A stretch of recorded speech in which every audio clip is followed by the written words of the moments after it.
Boa tarde, pessoal. Eu sou o Bruno, esse é meu amigo aqui, Elias, jornalista, publicitário, escritor. A gente vai falar hoje um pouco sobre a literatura brasileira. Hoje, dia 1º, é Dia da Literatura Brasileira, e a gente vai falar um pouco dos movimentos, dos principais, vamos citar alguns autores, vamos falar também de alguns livros, dar umas indicações. E aí, Elias, queria que você começasse se apresentando aí para a galera te conhecer aqui no Literatura Algo Mais, também vai sair no seu perfil também, aqui no YouTube, e vamos lá. Valeu, Brunão, pelo convite. Acho fundamental, interessantíssimo falar sobre literatura brasileira, principalmente nesse momento que a gente está agora de bons e novos autores. Eu sou jornalista de formação, mas sempre ligado à literatura, arrisco a escrever um pouquinho. Publicitário por opção de trabalho mesmo, mas o que me move é a literatura, é o que faz a gente sonhar e sempre tá junto dessa pegada, desse movimento. Boa, garoto. É isso aí mesmo. Eu também então, sou jornalista também, né? Que você sabe, fiz doutorado, essas coisas que não tem muita importância. Não sei se fez doutorado. Você nunca falou, cara. Fiz doutorado de jornalismo, aliás. Não errei só uma vez, errei várias, mas o que move a gente mesmo é a literatura. Eu acho que, na verdade, é o que importa mesmo assim. São esses livros que movem a gente também, essa saída da realidade para a ficção. Então, vamos falar um pouco sobre a evolução dos movimentos brasileiros, né? Como nasceu de uma forma nacionalista a nossa literatura, né? Depois da independência, já muito avançado, a gente precisava criar uma identidade nacional, a gente não tinha uma identidade nacional, né?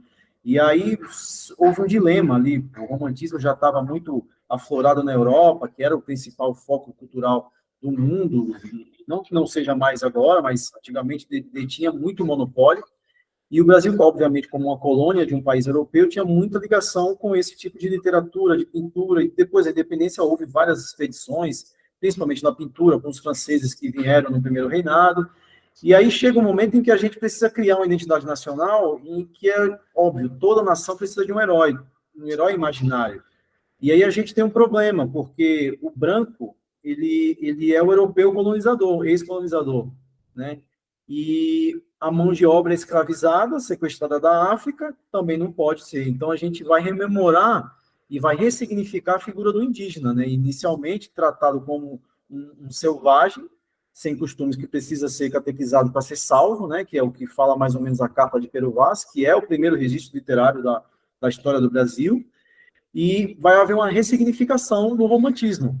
E aí a gente vai ressignificar a imagem do indígena, e aí eu vou citar José de Alencar, para a gente falar de 3 romances, né? Ele faz 3 romances histórico-indigenistas, né? Começando principalmente pela maior formação, que é o Guarani, e vai ter também Iracema e vai ter o Birajara, e todos eles vão passar de momentos diferentes da nossa colonização. O Birajara vai ser as origens do Brasil, antes, pré-cabralina, né? Antes dos colonizadores chegar.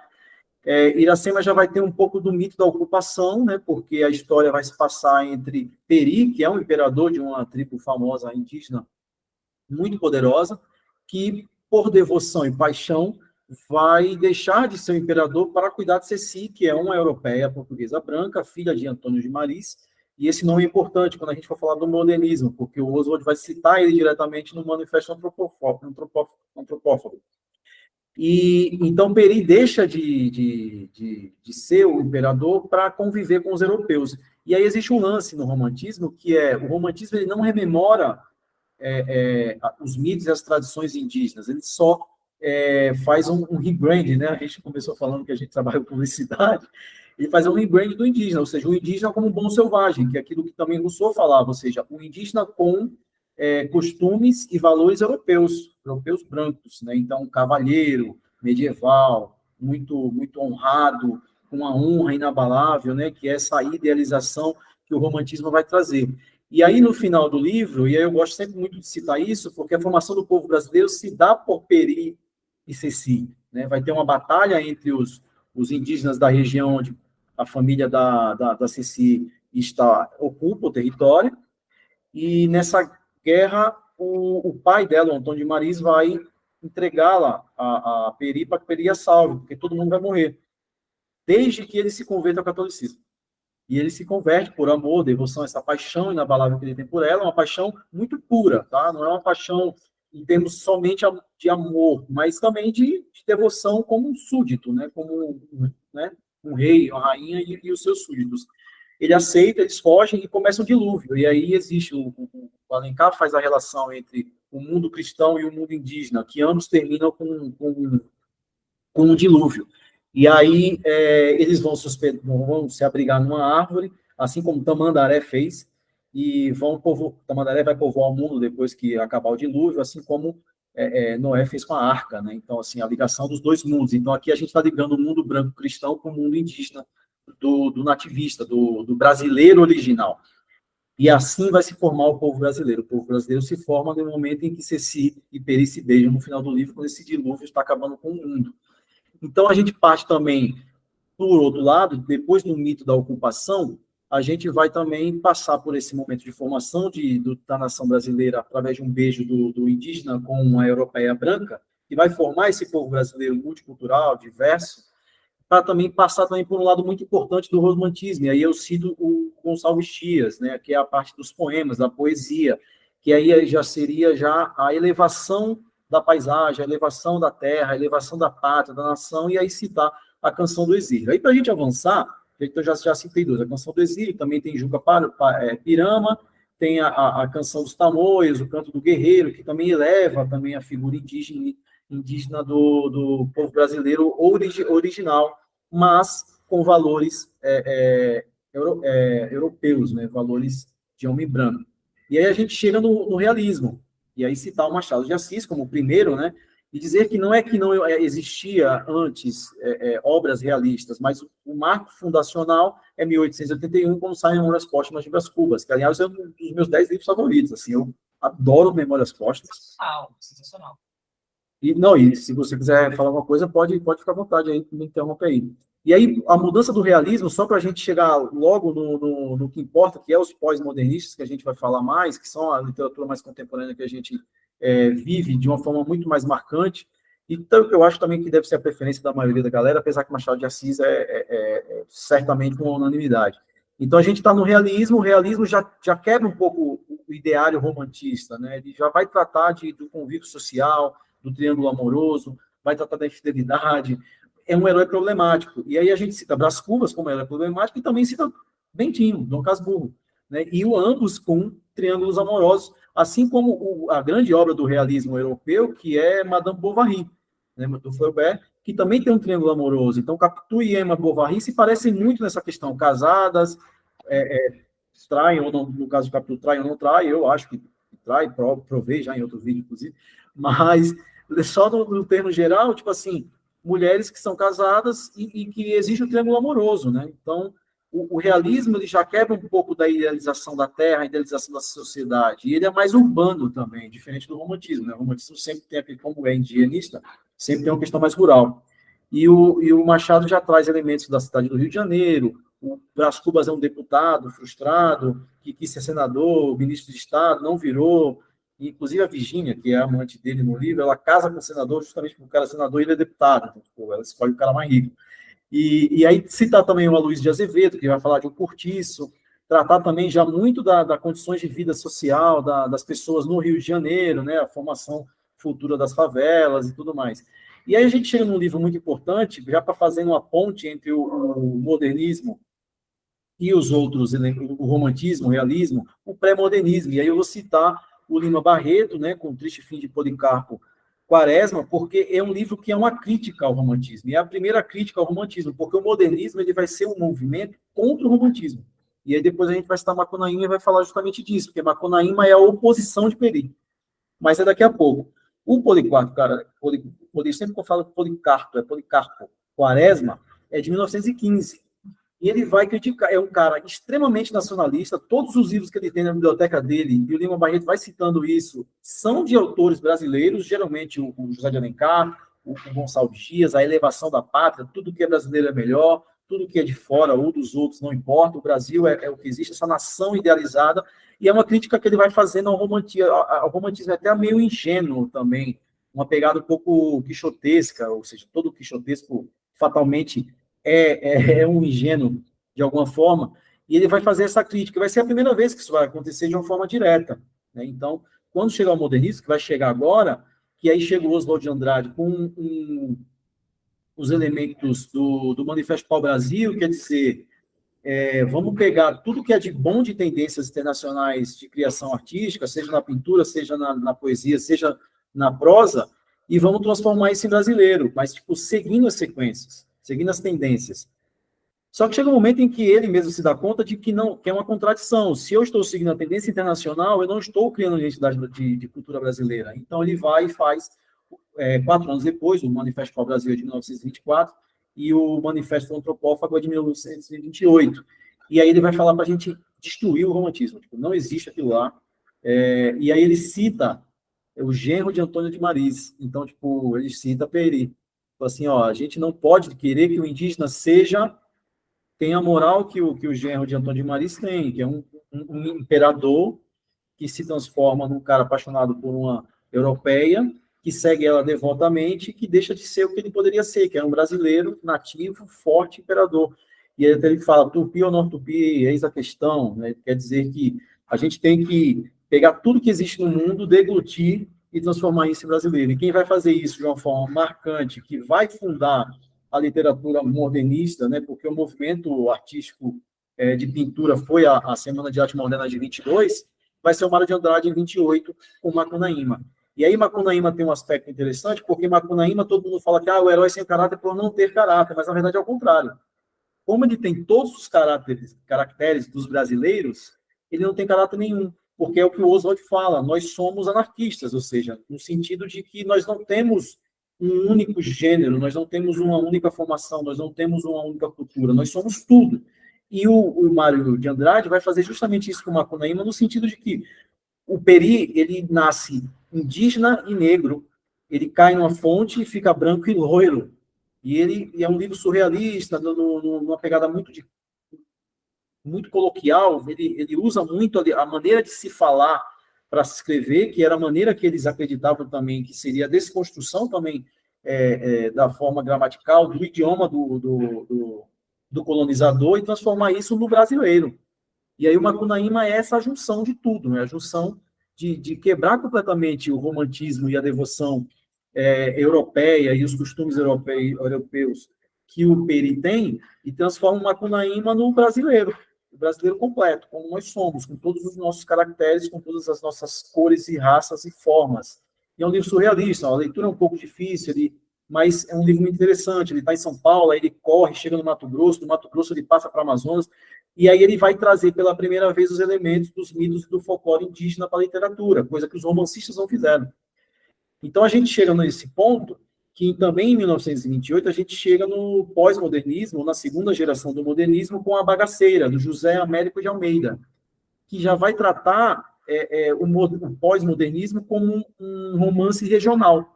Ou seja, os caras fundam. Esse livro é do mesmo ano de Macunaíma, ele também pode ser considerado um livro modernista, mas ele já traz os elementos do regionalismo, que agora é o que a gente vai embarcar agora na década de 30 até o final de 50, 50, 60, quando a gente entra na contemporaneidade urbana, mas a gente vai falar agora do regionalismo local, nordestino. Então a gente vai ter a Bagaceira, de 1928, a gente vai ter a Raquel de Queiroz, com o 15, que já vai tratar das secas do Ceará, que é de 1930, e aí a gente vai trazer o grande expoente desse movimento, que é o Graciliano Ramos, que eu adoro, você também, e aí com São Bernardo, que já vai trazer em 34, e Vidas Secas, que é o mais famoso, em 38.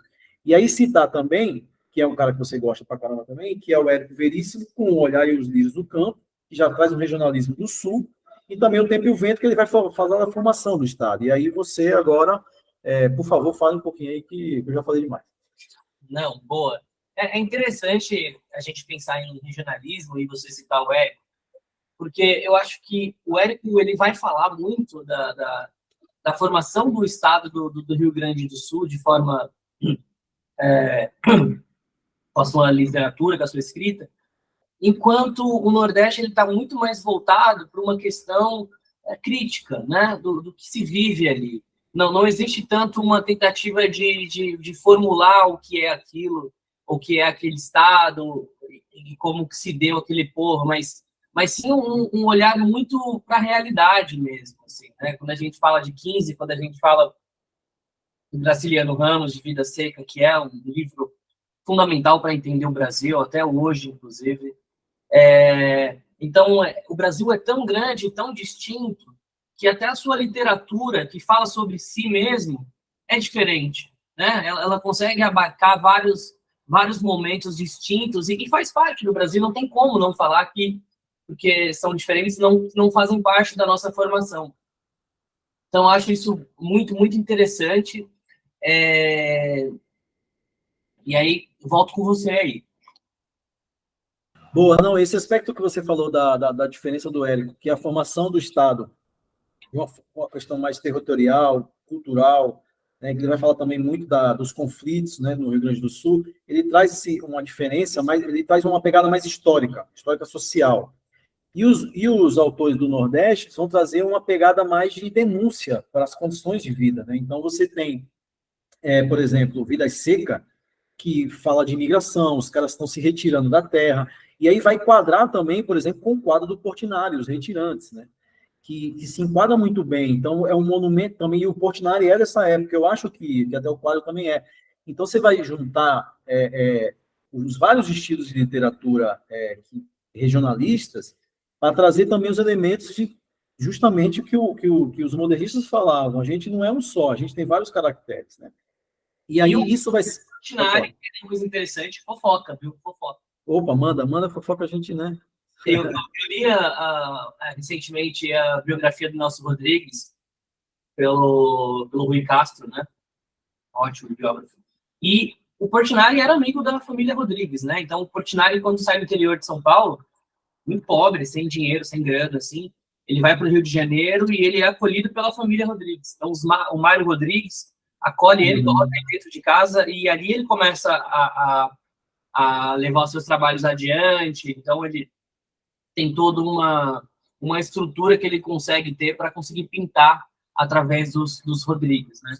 Essa é a aliás, tá boa. E, aliás, o Mário era flamenguista, né? Falando aí e era jornalista também, e é o nome do Maracanã. Sim. Estádio Mário Filho. Mário Filho. Que é irmão do Nelson Rodrigues, que era fluminense. E aí a gente, nesse ponto, a gente vai culminar esse regionalismo todo com a grandíssima obra do Guimarães Rosa, que é Grande Sertão Veredas. E aí Grande Sertão é interessante, porque Grande Sertão se passa em Minas. Já é outro sertão. Então, assim, a gente vê que... e por isso que também é muito difícil traduzir. E aí também, vamos citar também, obviamente, Jorge Amado. Claro. E trazer também o José Lins do Rego com o Meninos de Engenho. Todos esses livros vão tratar de partes do Nordeste que, numa redundância geral, Nordeste são 9 estados com completas diferentes, 9 estados muito diferentes já, e dentro do próprio estado, as regiões dentro dos estados são muito diferentes. Então, são todos esse reducionismo. É como, por exemplo, o polonês Kapuscinski, o escritor e jornalista, falava: a África não existe. A África é uma redundância europeia para entender um lugar que eles não conseguiam entender e para colonizar. Então, o Nordeste também existe, tudo bem, mas assim, para mostrar também as diferenças. Então, a Raquel de Queiroz, o Graciliano Ramos, José do Rego, o Jorge Amado, é literatura regional nordestina com foco em denúncias, com foco no social, com foco na fome, na seca, numa condição de vida mais social. Seria até uma literatura um pouco revolucionária de denúncia, né? E ela é diferente da do Guimarães, que é sertão também, mas é Minas. E aí já vai ser um conflito entre bandos, que também ocorreu muito na história, né? E aí culmina esse regionalismo com o Guimarães. E aí a gente chega no regionalismo urbano, e aí a gente vai ter, que você já citou, o Nelson Rodrigues, que é um cara que você gosta pra caramba, você pode falar até mais, e o Rubem Fonseca, que vai publicar mais à frente, mas vai rememorar uma época que é mais ou menos 1950 com Agosto. E aí eu queria que a gente falasse um pouco de Agosto depois. Mas antes falar um pouco do Nelson Rodrigues, porque o Nelson Rodrigues vai trazer a vida cotidiana no Rio de Janeiro, e a gente pode entender isso como um regionalismo urbano também do Sudeste carioca. Sim. Eu acho que o Nelson ele tem uma coisa que é interessante e é importante entender essa biografia dele para entender a própria literatura dele. O Nelson ele começa a trabalhar muito cedo em jornal, né? O pai dele era um pernambucano porreta, assim, fundou vários jornais, foi muito ativo na vida carioca. E acontece que o Nelson, então, com 12, 13 anos, vai trabalhar no jornal do pai dele, da família dele, e tem contato com o setor policial muito forte, então ele vai cobrir vários crimes, vai cobrir várias coisas. E ele começa a olhar para tudo aquilo, enxergando uma hipocrisia muito grande, né? Então, ele estava por dentro ali da classe média carioca daquele tempo, e ele começa a desenvolver muito dos seus textos, muito da sua literatura, olhando para isso. Então, eu acho que o Nelson foi o primeiro autor, talvez, se a gente pensar nesse pós-realismo, assim, que colocou o dedo na ferida social da época dele. Eu acho que ele colocou e cutucou aquilo ali. Então, é por isso que ele foi esse tal desse anjo pornográfico. É isso que eu ia dizer, esse é o nome da biografia dele, do livro. O Anjo Pornográfico. Então, o Nelson, eu gosto muito dele, dessa ideia que ele construiu, de escancarar mesmo, de ser esse cara que vai mostrar a esposa que tem amante, o cara que trai, não é? A sua obra ela é toda suja, toda impregnada de violência, toda impregnada dessas coisas que a gente olhava e fingia que não via, né?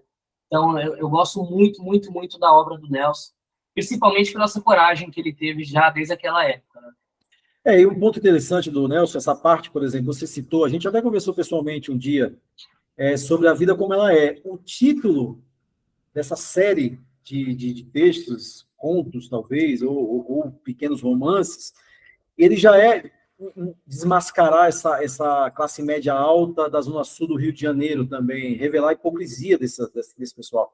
Porque a gente está chegando em alguns desses textos, a gente está chegando num momento histórico de ditadura militar, de conservadorismo, né? De pró-família, a marcha da família com Deus e a liberdade. E aí ele vem com o marido que tem 2 mulheres e janta na casa das 2 mulheres, até cansar uma hora. Se você falasse um pouco desse texto, né? Assim, a gente pensa naquele conto dele, Marte em Casa e na Rua, que é justamente um cara que tem uma amante, é um cara casado da grande sociedade, né? E esse cara tem uma amante que cozinha muito bem, e a esposa também. Só que naquela época, assim, homem casado de família tem que jantar em casa, né? O homem janta em casa. E esse cara, ele janta com a amante, janta com a esposa, que é muito bom a comida de uma, ele não consegue largar para não ficar aquela coisa, e aí ele não aguenta mais comer tanto e vai no banheiro e se mata e escreve morro, mas não janto 2 vezes. Isso é genial, sabe? Isso é genial. Muito. Além do humor clássico do Nelson, tem uma crítica muito forte a essa sociedade, que é uma sociedade... era cômico, era de tão hipócrita que era cômico, sabe? Isso. Eu acho que a palavra que eu ia usar, você usou, hipócrita, ele desmascara isso, né? De alguma forma, o Machado fez isso também na época dele, desmascarar os caras das cartolas, né? Os caras da academia não, porque ele fundou a academia, mas os políticos, né? Que antigamente eram todos escravocratas, e depois passaram a ser abolicionistas e tudo mais. O alienista é totalmente isso. Ele vai escancarar o que é dado como louco, quem que é louco e quem não é, que loucura é essa? Então, sim, verdade. Por exemplo. E aí também os aspectos psicológicos que o realismo trata, né? Essa parte da literatura que a gente está falando, o Bossi, eu vou mostrar o livro aqui, é uma primeira indicação aí para quem quiser também se aprofundar um pouco mais no tema, História Concisa da Literatura Brasileira, ele vai tratar todo mundo depois do modernismo como contemporâneo. E a gente está usando mais ou menos o mesmo esquema, para a gente também não ficar dividindo primeira geração, segunda geração, depois ficar dividindo em temáticas. E aí tem um cara que você falou muito, que o Nelson Rodrigues, como jornalista, ele também acompanhava muito notícias de crimes policiais. E outro cara que fazia isso, e usou muito bem na sua obra, foi o Rubem Fonseca. E a gente vai ter Agosto, por exemplo, que se trata disso com um pano de fundo dos últimos 20 dias do Getúlio Vargas e da crise que levou ao suicídio, né? E aí queria que você falasse um pouco do Rubem Fonseca, justamente por isso, por essa conexão também com a realidade e de um Rio de Janeiro que já começa a ter briga de bicheiros, conflitos entre grupos que não facções ainda, porque não está tão organizado, mas grupos de bicheiros, já um conflito de uma violência um pouco mais sistemática. Boa. O Rubem Fonseca também tem uma referência muito forte na vida dele, que ele foi policial, né? Então, ele começa sua vida, sua carreira como um policial. Então, ele vai investigar muitos casos, ele vai estar ali naquela sociedade dada mais como mais pobre, como mais baixa, cobrindo crimes da pior espécie, assim, né? E isso se transforma muito na sua literatura. E eu queria indicar um livro dele, até separei aqui, que é um livro de contos, é o Pequenas Criaturas. Pequenas Criaturas. É um livro maravilhoso, é uma coletânea de contos que, justamente esse nome que ele traz, até um pouco de ironia, essas pequenas criaturas são esses trabalhadores mais simples daquela época dos anos 50, dos anos 60, até os anos 70. São pessoas, trabalhadores braçais, são pessoas que são ignoradas, né, até hoje, pela nossa sociedade, e ele vai dar voz a essas pessoas, não como algo panfletário, mas real, como é, né, como a vida é, como acontece, com as suas complexidades e tudo mais. E o Rubem tem essa pegada maravilhosa de a escrita dele ser muito, muito fluida e muito crua, né? Tanto que o último livro dele escreveu já com 90 anos, que é Carne Crua. É um livro curtinho de contos também. E ele tem muito essa pegada. Eu gosto muito do Fonseca. Eu indico, sem dúvida, para conhecer ele. Agosto é importantíssimo. É um livro muito bem escrito. Agosto é incrível. É incrível, é incrível. E eu gosto muito também desse livro aqui, que é O Seminarista dele. É um livro maravilhoso, que também tem uma pegada, assim, de um cara meio arrependido com a vida que leva, ele é um matador de aluguel, e ao mesmo tempo ele reflete sobre a sua vida, como ele chegou até ali, se apaixona por uma mulher, enfim. O Rubem também é imprescindível para a gente conhecer esse Brasil urbano, né?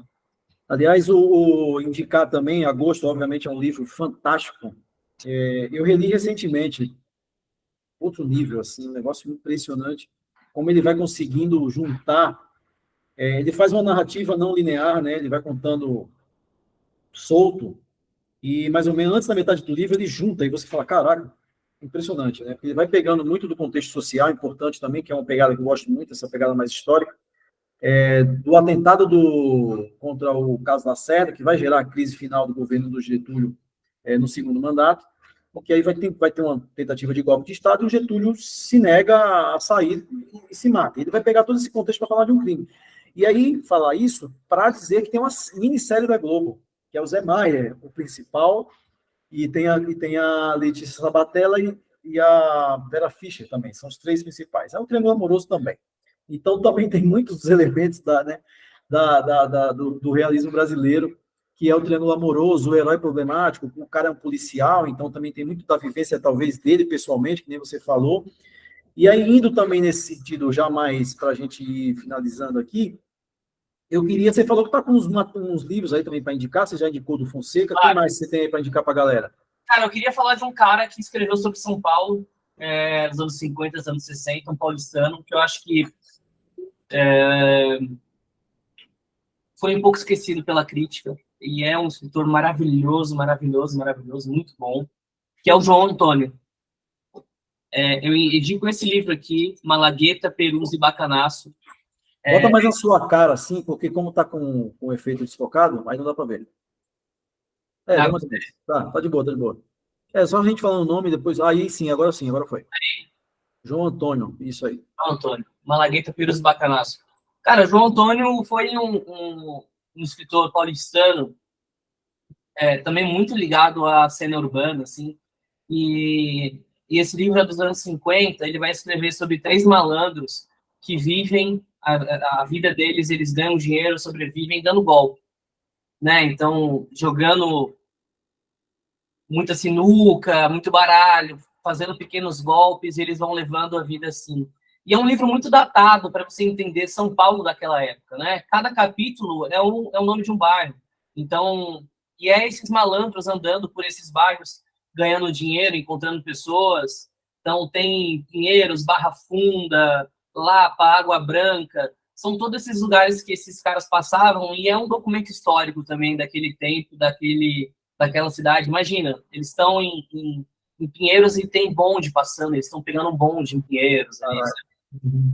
Então, esse é um cara que é imprescindível também para entender essa cena urbana de São Paulo, enfim, e tudo mais. Sim.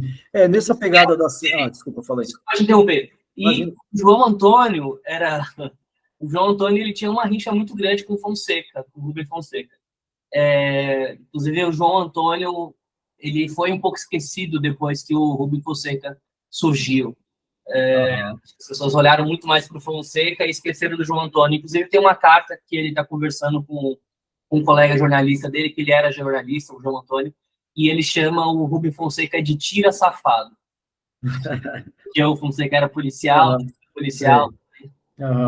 Essa curiosidade. Não, tem interessante porque você falou disso e eu lembrei de um detalhe muito importante, que tipo assim, o regionalismo urbano de São Paulo, ele justamente não é muito conhecido pela literatura, ele é mais conhecido pela música do Adoniran. O Adoniran canta a mudança estrutural de São Paulo nas suas músicas, né, com Saudosa Maloca, uma das mais conhecidas, mas a Briga de Vagabundo também, que são três amigos que têm que sair, são despejados, porque a casa que eles moram vão construir um prédio, então, e aí ele vai meio que repetir a história em Saudosa Maloca, que já vai ser meio que uma continuação com os mesmos personagens. Muito interessante essa citação do que você fez agora, João Antônio, né, você falou? Isso. Muito boa. E tem mais alguma coisa aí, ou a gente já pode ir para os finalmente? O que você tem ainda aí? Eu acho que aí a gente pode falar dos mais novos, talvez. Boa. É uma ideia interessante. Eu acho que sim, porque eu acho que os mais novos, eles também estão indo muito nas fontes históricas para reconstruir romances, para mudar também um pouco a visão da escravização, do trabalho, né? Então a gente pode falar disso sim também.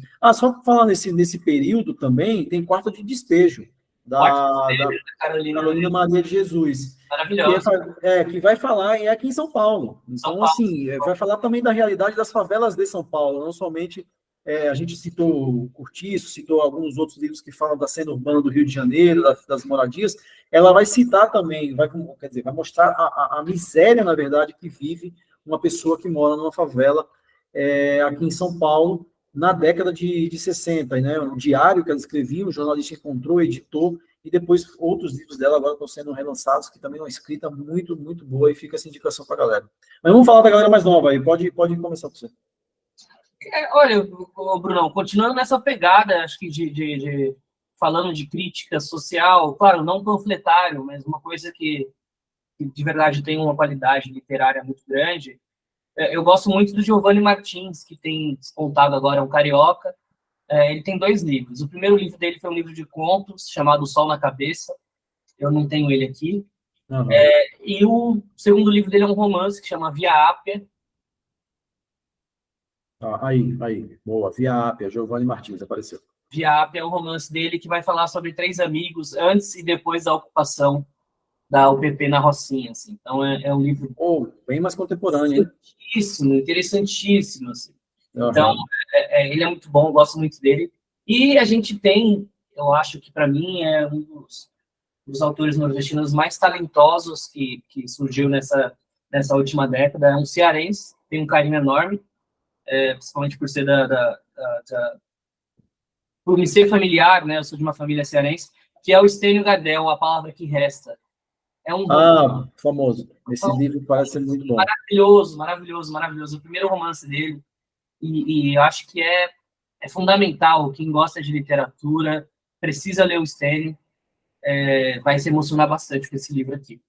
Maravilhoso. Eu só vou indicar um, e eu sempre muito na necessidade de ler mais mulheres, né? Minha biblioteca majoritariamente segue o mercado editorial, e isso não é uma meia-culpa, que é masculina. Então, eu vou indicar Um Defeito de Cor, da Ana Maria Gonçalves, principalmente porque vai ter uma exposição aqui em São Paulo, no Sesc, já começou, eu acho que é o Sesc Pinheiros, aí também já fica uma dica mais cultural, de exposição, e também porque foi o tema do desfile da Portela esse ano. Então, rememorou, conta a história da Luísa Maim e do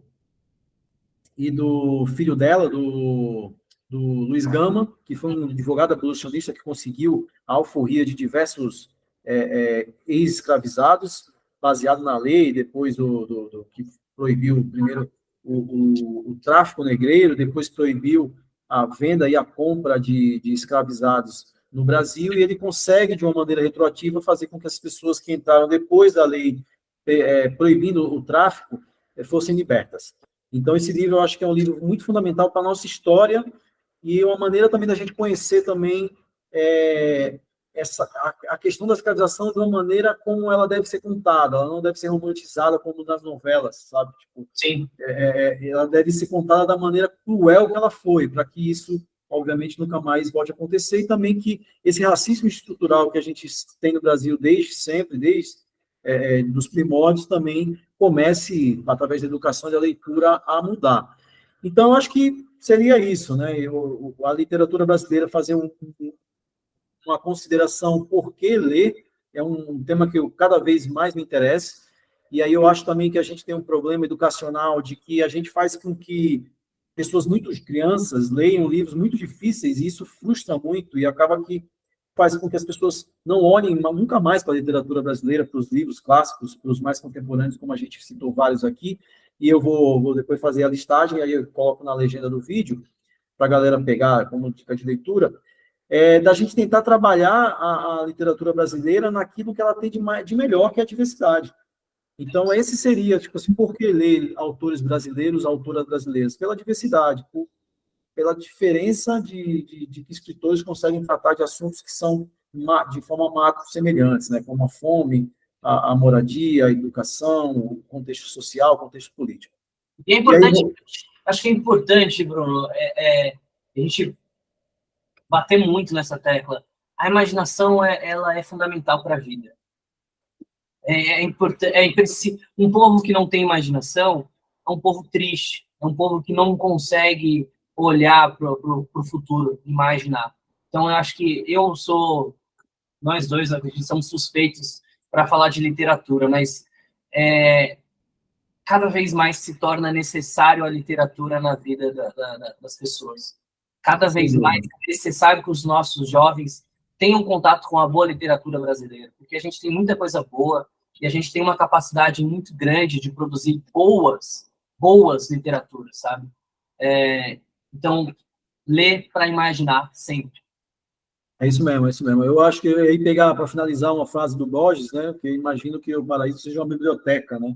E você lendo, você vive mais de uma vez. Então, eu acho que essa já seria justificativa também para a gente viver também a nossa realidade, as nossas diferentes realidades, lendo todos esses autores que a gente citou ao longo desse vídeo aqui sobre o Dia da Literatura Brasileira. Então é isso, Elias. Brigadaço, ótima contribuição. Você aí está escrevendo muito também.